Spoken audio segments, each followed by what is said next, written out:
नमस्कार, आप देख रहे हैं एबीपी न्यूज। मैं हूं आपके साथ शोभना यादव। बुलेटिन की शुरुआत करेंगे बंगाल से आई एक बड़ी खबर के साथ। सिलीगुड़ी कमिश्नरेट ने 7 दिसंबर को कन्या अभियान में हुई हिंसा के लिए बंगाल बीजेपी अध्यक्ष दिलीप घोष, कैलाश विजयवर्गीय और अन्य बीजेपी नेताओं के खिलाफ एफआईआर दर्ज कर ली है। तो 3 बड़े नेताओं के खिलाफ एफआईआर दर्ज की गई। कन्या अभियान के दौरान जो हिंसा हुई थी, बंगाल बीजेपी के अध्यक्ष दिलीप घोष, कैलाश विजयवर्गीय और अन्य बीजेपी नेताओं के खिलाफ एफआईआर दर्ज कराई गई है। सिलीगुड़ी कमिश्नरेट ने ये कार्रवाई दोनों नेताओं पर एफआईआर दर्ज कर की है। कुंतल चक्रवर्ती हमारे साथ जुड़ रहे हैं, उनसे ज्यादा जानकारी ले लेते हैं। कुंतल, एक तरफ तो बीजेपी पुलिस को जिम्मेदार, प्रशासन को जिम्मेदार ठहरा रही है जिस तरीके से फायरिंग हुई और बीजेपी कार्यकर्ता की हत्या हुई, और उसके बाद अब ये एफआईआर दर्ज खुद बीजेपी के नेताओं के खिलाफ की जा रही है सरकार के द्वारा, प्रशासन के द्वारा। देखिए, आपका जो आवाज है ठीक से सुनाई नहीं दे रही है मुझे यहाँ। तो आपको बता दूं कि सिलीगुड़ी में हिंसा उकसाने के आरोप में दिलीप घोष, कैलाश विजयवर्गीय समेत बीजेपी के जो टॉप के जो नेता हैं उनके खिलाफ एफआईआर दर्ज की गई है सिलीगुड़ी में। यह है वहां से अपडेट। और यहाँ का अपडेट बता दूं, जेपी नड्डा कुछ ही देर बाद राष्ट्रीय अध्यक्ष वो पहुंच जाएंगे, लेकिन फ्लाइट में थोड़ा यहाँ कोहरे की वजह से डिले है। लैंडिंग में डिले की वजह से जो उनको 12:15 को बाहर निकलना था वो अब थोड़ा बहुत डिले होगा। और यहाँ कार्यकर्ता पहुंच गए हैं। आप देख सकते हैं किस तरह के उत्साह है पूरे एयरपोर्ट में, और चारों तरफ कार्यकर्ता पहुंच गए हैं। आप वो तस्वीर देख सकते हैं एयरपोर्ट में। और धीरे धीरे आपको मैं दिखा रहा हूं कि एयरपोर्ट के 3C गेट से जेपी नड्डा निकलेंगे। फिलहाल थोड़ा बहुत देरी है क्योंकि कोहरे की वजह से दिल्ली से यहाँ उड़ान थोड़ी देर बाद लैंड करेगी। समय पर लैंड नहीं कर रही है, और एयरपोर्ट में इतना आवाज है, मतलब ठीक है कुंतल, मैं बड़ी खबर अपने दर्शकों को बताना चाहती हूँ। जेपी नड्डा के बंगाल दौरे पर एक बड़ा अपडेट हम आपको बता दें। धुंध की वजह से नड्डा को कोलकाता पहुंचने में करीब आधे घंटे की देरी हो सकती है, लेकिन बीजेपी समर्थक सुबह से ही अपने राष्ट्रीय अध्यक्ष जेपी नड्डा के स्वागत में ढोल नगाड़ों के साथ एयरपोर्ट के बाहर मौजूद हैं। हमारे सहयोगी ने अभी हमें जानकारी दी कि गेट नंबर 3C से वो बाहर निकलेंगे, लेकिन क्योंकि धुंध वहां पर है कोलकाता में, इसलिए थोड़ा सा फ्लाइट लैंडिंग में डिले है। लेकिन सवाल बड़ा ये खड़ा होता है कि तेलंगाना में जिस तरीके से तमाम बड़े नेताओं ने एक नई जान फूंकी बीजेपी में, अब वही जान बंगाल में फूंकने की तैयारी में बीजेपी के तमाम बड़े नेता।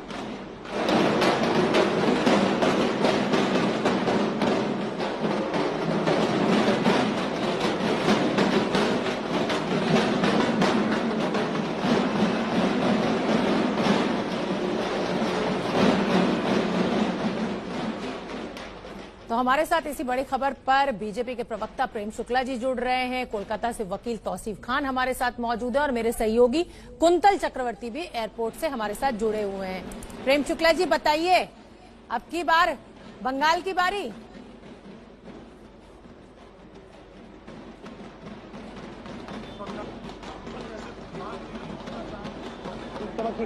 जिस तरह से लूट मची हुई है, जिस तरह से वहां का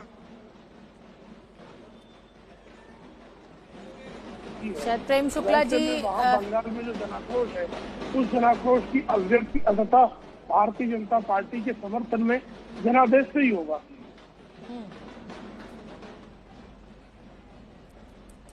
लेकिन तमाम टीएमसी कार्यकर्ताओं पर, सरकार पर आप जिस तरीके से हमलावर हैं, ये कहकर कि बीजेपी के कार्यकर्ताओं को, बीजेपी के नेताओं को टारगेट किया जा रहा है, उसको तो देखकर लग रहा है कि कुछ अलग तरीके की सियासत इस बार बंगाल में आप कर रहे हैं सत्ता पर काबिज होने के लिए। देखिए, बंगाल में जिस तरह से भारतीय जनता पार्टी के 100 से अधिक कार्यकर्ताओं की तृणमूल कांग्रेस पार्टी के सरकार के संरक्षण के कारण हत्याएं की गई हैं, ऐसे में उन हत्याओं का, उन बलिदानियों पे जो उनका बलिदान जो है व्यर्थ तो नहीं जाने पाएगा। वहां पर लोकतांत्रिक और संवैधानिक ढंग से भारतीय जनता पार्टी जनता के समक्ष अपने मुद्दे रखकर जनता से जनादेश मांग रही है। ठीक है, मेरे साथ तौसीफ खान भी जुड़ रहे हैं जो कि टीएमसी का समर्थन करते हैं। तौसीफ खान, आप अपने नेताओं को ही नहीं संभाल पा रहे हैं। शुभेंदु चौधरी के जो नया मामला आपके सामने है, कैसे आप बंगाल की जनता को मना पाएंगे कि एक बार फिर ममता बनर्जी को ही सत्ता पे काबिज किया जाए, सत्ता में रखा जाए? देखिए, बंगाल की जनता को मनाने के लिए कि तृणमूल को दोबारा सरकार दिया जाए, ममता बनर्जी ने द्वारे सरकार एक प्रोग्राम चलाया है जिसके तहत बूथ लेवल के लोग भी घर घर जा रहे हैं और सरकार के द्वारा जो प्रोग्राम चलाए गए हैं, चाहे वो हेल्थ प्रोग्राम हो, कृषि प्रोग्राम हो, वो महिलाओं को स्कॉलरशिप देने का बात हो, वो सारे प्रोग्राम जनता में घर घर में जाकर के बताया जा रहा है और लोगों को उस प्रोग्राम से लाभ उठाने के लिए उनकी मदद की जा रही है। ये प्रचार का तरीका है जो तृणमूल की सरकार ने अपनाया है और ये बहुत सटीक है। और दूसरी तरफ आप देखिए बीजेपी क्या कर रहे हैं, वो रैली करते हैं, रैली में बंदूक लाते हैं, पुलिस पे हमला किया जाता है, दूसरे तृणमूल के नेताओं को तोड़ते हैं। तो अब ये जनता डिसाइड करेगी, जनता फैसला लेगी कि कैसी सरकार बनाना चाहते हैं। वैसी सरकार जो कि पिछले 10 साल से सरकार चला रही है और काम जब आप मार्च निकालें, जब ममता बनर्जी कोलकाता की सड़कों पर मार्च निकालें, जब आप रैली करें, जब आप चुनाव के लिए कुछ भी हथकंडा अपनाएं तो वो ठीक, लेकिन अगर बीजेपी वहां मार्च निकाले, बीजेपी वहां रैली करना चाहे तो आप विरोध करना शुरू कर देते हैं, उनके कार्यकर्ताओं को आप मारना शुरू कर देते हैं। क्या इस तरीके की सियासत से अब सत्ता पे काबिज होंगे आप? नहीं, बीजेपी जब रैली करती है तो वो रैली में जो लोग आते हैं वो बंदूक लेकर के आते हैं, वो पुलिस के साथ झड़प करते हैं। हाँ। तो उसके लिए एक्शन पुलिस लेती है कि ताकि लॉ एंड ऑर्डर सिचुएशन ना खराब हो। और तृणमूल क्या कर रही है, मैंने आपको बताया कि तृणमूल कर रही है कि द्वारे सरकार प्रोग्राम के हर घर में लोग तृणमूल के वर्कर जा रहे हैं और लोगों को स्टेट गवर्नमेंट के द्वारा जो प्रोग्राम रन किए जा रहे हैं उनसे जोड़ रहे हैं, उनको बता रहे हैं कि क्या क्या प्रोग्राम है और उस प्रोग्राम का कैसे वो लाभ उठा सकते हैं। ठीक है प्रेम शुक्ला जी, आरोप बीजेपी के ऊपर ममता बनर्जी लगातार ये लगा रही है कि आप उनकी पार्टी को तोड़कर सत्ता का रास्ता बना रहे हैं। पहले भी मुकुल रॉय आपके यहाँ जा चुके हैं, आपने उस तरह से एक बड़े नेता को तोड़ा था टीएमसी से, और अब शुभेंदु अधिकारी या वन मंत्री राजीव बनर्जी भी लगातार आपके संपर्क में है, ऐसा आरोप है टीएमसी का। देखिए, जिस तरह से ममता बनर्जी ने भाई भतीजावाद माध्यम से अपनी पार्टी शाही वृत्ति को हमेशा से पोषित किया है, ऐसे अगर उनकी भ्रष्टाचार से, उनकी तानाशाही, उनके रवैये उनकी पार्टी के है और अपने पार्टी के नेतृत्व के आक्रमणता चुनौती देते हुए ये तृणमूल कांग्रेस पार्टी का साथ छोड़कर यदि भारतीय जनता पार्टी के विचार दर्शन को स्वीकार करके भारतीय जनता पार्टी में आना चाहे तो ये तो लोकतांत्रिक प्रक्रिया हुई।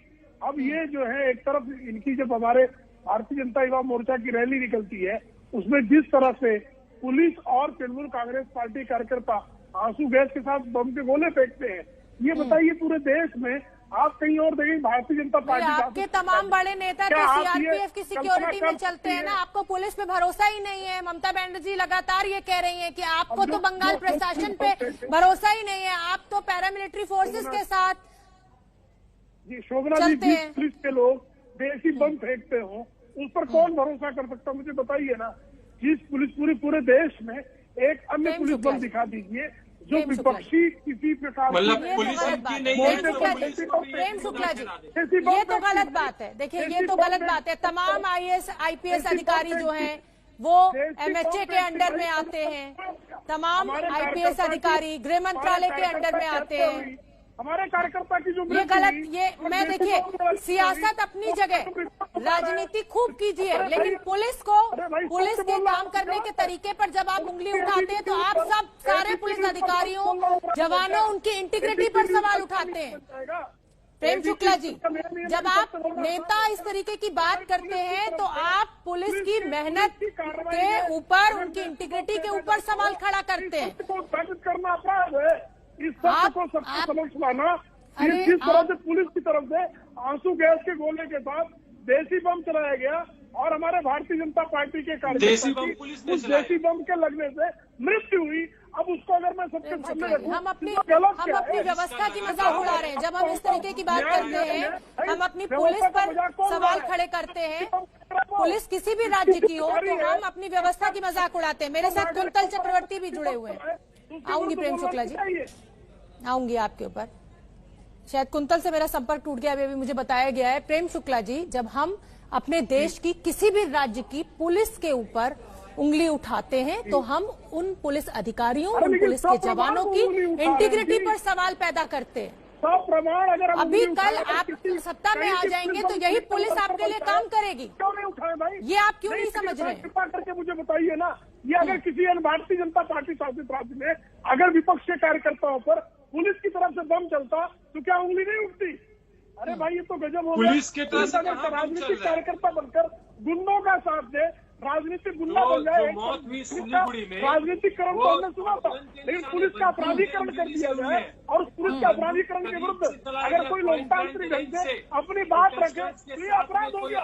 इसको ठीक है। गजब मान सकते हो भाई। आपने बीजेपी के साथ में, बीजेपी सपोर्टर के साथ में आपने पुलिस का क्रिमिनल लाए थे अपराधीकरण बंगाल और में आपके क्रिमिनल ममता ने ये बनर्जी ने बंदूक चलाया प्रशासन का है। भ्रष्टाचारीकरण उसी और से पुलिस मौत का हुई है। अपराधीकरण करने का रिपोर्ट है। जो दुष्कर्म किया है वो बंगाल की जनता भली भांति जान रही है और बंगाल की जनता उनके खिलाफ जो जन आक्रोश है वो प्रकट कर रही है। उसको दबाया नहीं जा सकेगा, कितनी भी कोशिश कर रहे हैं आप। 5-6 महीने में आपको जितना और करना है, जितनी बर्बरता, जितनी क्रूरता वहाँ की पुलिस गुंडा बनकर 5-6 महीने में अच्छा चलिए ठीक है। अच्छा रुक जाइए, अब दोनों लोग रुक जाइए। प्रेम शुक्ला जी, आज जेपी नड्डा साहब ने, रुक जाइए प्रेम शुक्ला जी, आज जेपी नड्डा साहब ने डायमंड हार्बर को ही रैली के लिए क्यों चुना? क्योंकि वहां से अभिषेक बनर्जी सांसद हैं लोकसभा में और लगातार बीजेपी को ललकार रहे हैं ममता बनर्जी के भतीजे। क्या ये वजह कि डायमंड हार्बर को रैली के लिए चुना गया? देखिए, हमारा लोकतांत्रिक अधिकार है कि हम किस निर्वाचन क्षेत्र को अपने प्रचार के लिए उपयोग में लाएं। क्या वो जो है अस्पृश्य जगह है जहां से अभिषेक बनर्जी चुनाव लड़ेंगे या ममता बनर्जी चुनाव लड़ेंगी, वहां भारतीय जनता पार्टी के राष्ट्रीय अध्यक्ष की सभा नहीं हो सकती है? ये तृणमूल कांग्रेस पार्टी का नया निजाम है, ये सल्तनत चल रही है, फांसीवाद है, ये दीदी का हिटलरवाद है, ये बिल्कुल नहीं होगा। बिल्कुल सभा हो सकती है। मैंने सिर्फ सवाल उठाया। बिल्कुल सभा हो सकती है। आप आजाद हैं, आप आजाद हैं देश में किसी भी राज्य, किसी भी जिले में रैली करने के लिए। मैंने सिर्फ सवाल पूछा कि अभिषेक बनर्जी की लोकसभा सांसद हैं वो, वहां से उस सीट से क्यों शुरुआत हो रही है? अब मैं रुक कर लेती हूं मेरे सहयोगी कुंतल चक्रवर्ती का, वो एयरपोर्ट पर मौजूद है। कुंतल, क्या अपडेट इस समय का आपके पास?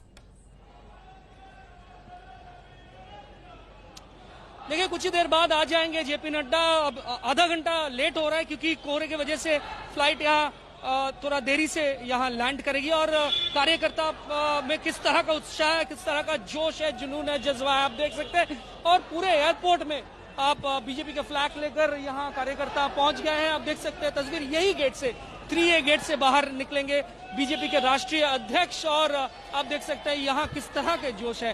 आप क्या कहेंगे, कितना उत्साह है? 200 सीटों का नारा लगाया जा रहा है, कितना उत्साह है आप सब में, क्या कहेंगे? 200 सीटी आएगा, 200 सीटी आएगा। आपको दिखाता हूँ यहाँ किस तरह का, मेरे दाएं तरफ बाएं तरफ किस तरह की तस्वीरें आपको दिखाता हूँ। और ये 3A गेट, यहीं से बाहर निकलेंगे जेपी नड्डा। सुबह से पिछले 2 घंटे से यहाँ कार्यकर्ता धीरे धीरे पहुंच रहे हैं। उत्साह देखने लायक है। और आपको दिखाता हूँ, मतलब पूरी तस्वीर किस तरह का सिक्योरिटी है यहाँ, त्रिस्तरीय सिक्योरिटी यहाँ है। और आप देख सकते हैं यहाँ, और यही गेट से 3A 3B एग्जिट गेट से यहाँ से निकलेंगे बीजेपी के राष्ट्रीय अध्यक्ष। और खचाखच भरा है एयरपोर्ट। बिल्कुल ठीक है कुंतल। बीजेपी के कार्यकर्ताओं की भीड़, बड़ी संख्या में बीजेपी के कार्यकर्ता इस समय कोलकाता एयरपोर्ट के बाहर मौजूद हैं। धुंध की वजह से फ्लाइट की लैंडिंग में डिले है। एक बहुत छोटा सा ब्रेक, फौरन लौट के आ रहे हैं, कहीं मत जाइए।